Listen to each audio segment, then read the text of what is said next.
Á hvatningaverðlaunum Reykjanesbæjar eru áhugaverð verkefni í skólastarfinu verðlaunuð og það er óhætt að segja að mörg verkefni hafi fengið verðlaun núna og voru fyllilega að þeim komin.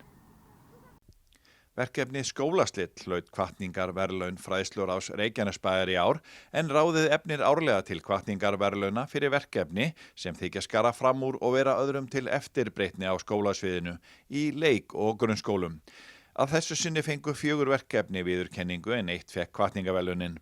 Þessi 4 voru lestrarvinna í Heiðarskóla sem ber heitið Bækur hafa alltaf tíma fyrir mig, þær eru aldrei uppteknar.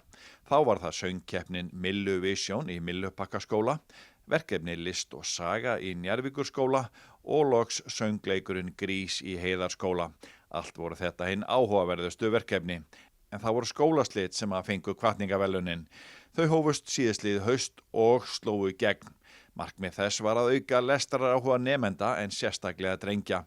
Ævar Þór Benediktsson, rithöfundur og leikari skrifaði sögu í rauntíma sem birtist í texta og hljóði og nýr kafli var lesin á hverjum degi í október 2021 og skólaslit slóu í gegn. Til hamingju með útnefninguna.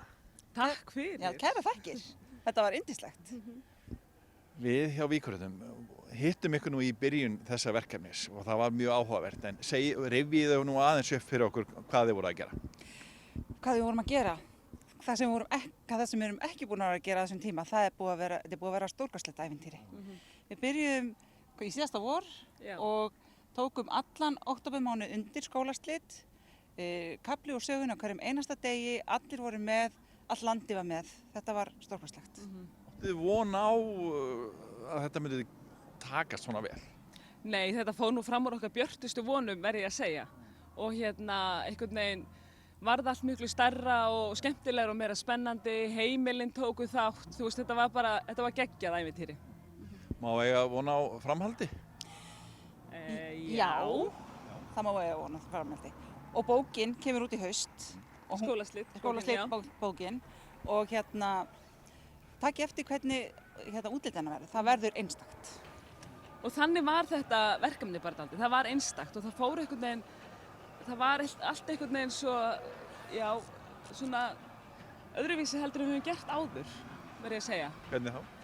Bara svona sköpunin í kringum það og þetta, þú veist að þetta gerðist bara dag frá degi, það var engin fyrirsjáleiki í þessu einhvern veginn og undir lokin eða þegar síðasti kaflinn kom að þá fundum við að sumir eru fyrir gríðarlegum vonbrigðum út að þetta endaði betur heldur en áhorfðist á meðan aðrir voru bara rosalega fegnir að það fór ekki verr, þú veist, þannig að það er bara svo margt óvænt í þessu. Óneitanlega mjög svona metnaðarfullt verkefni sem þið farið í og fáið þennan snilling í lið með ykkur líka. Já, það er algjörlega þannig og allir sem tóku þátt í þessu, þeir voru að gera þetta af hjarta og sálu og lögðu allt í þetta. Og bara kæra þakkir og bara til að nefna bara Fjörheima og bókasafnið hérna, allir skólarnir, allir tengiliðirnir og við hlökkum til að taka þátt aftur. Og það voru fleiri snillingar en Ari Yates, myndskreitir, að hann setti þetta dálítið upp á annað plan og það er líka svolítið skemmtilegt að heimilin tóku sem virkan þátt að í eitt skipti þá lentum við því að Ævar var dálítið seinni kaflan út að hann var í rauninni bara að skrifa þetta dag frá degi.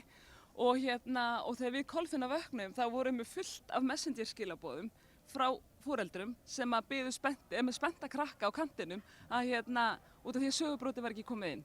Þannig að það var líka dálítið skemmtilegt. Já, það var svolítið morgunrútína hjá fólki. Að hlusta eða lesa og fara þannig inn í daginn. Það vakti á athygli okkar þegar við hittum ykkur fyrst þegar við vorum að fjalla um þetta verkefni ykkar að Ævar Þór Benediktsson, rithöfundur, hann var að skrifa bara dag frá degi þannig að þú ert að lýsa því aðeins, það var svolítið magnað. Það var bara mjög magnað og við Kolfinna fengum og svo við segjum það nú kannski að við vorum að fá skilaboð alveg fram á nótt næstu því að kaflarnir voru bara að fæðast bara alveg þangað til þið birtust sko, þú veist, þannig að þetta var, við skildum ekki hvernig einhvern veginn svona, þetta var algjörlega geggjað. En hann gerir þetta líka út af því hann er að fá ábendingar frá okkur, frá nemendum og þú veist, einhvern veginn tókst honum líka krakkarnir og senda honum skilaboð, hann svaraði, þú veist, þannig þetta var unnið í rauntíma. En markmiðið var að auka lestraráhuga hjá ungmennum og sérstaklega drengjum, eða ekki? Jú, það var það. Það var markmið í upphafi og það voru í raun, það var svo margt í kringum drengi sem við erum bara að læra og höfum lært í þessari vegferð. Þannig að já, við erum reynslinni ríkari núna og við getum alltaf gert betur og við munum gera það en bara hlusta á drengi, það er númer 1, 2 og 3. En haldið þið að þetta hafi, já, orðið mikill árangur út úr þessu?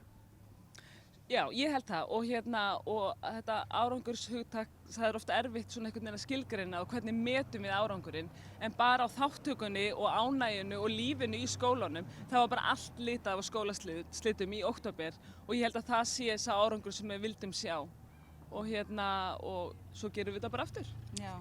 Magna að sjá til dæmis skólana, hvernig þeir tóku á þessu, sett upp, þessi risastóru bara verk eða bara eins og þegar var Halloween, heill skóli eins og í Akurskóla og annað þegar við mættum annað. Það var alveg magnað að sjá þetta.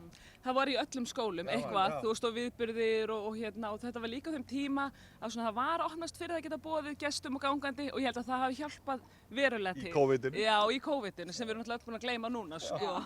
Þannig, já. En það er gott að hafa það því að þetta var í COVID sem við vorum að gera þetta verkefni. Þannig að það eru líkur á því að þetta verði bara endurtekið? Þetta verður endurtekið. Við getum eiginlega sagt það núna, er það ekki? Jú, tökum einn vetur í einu. Já. Það er þannig. Já. Til hamingju með þetta. Takk kærlega fyrir, takk.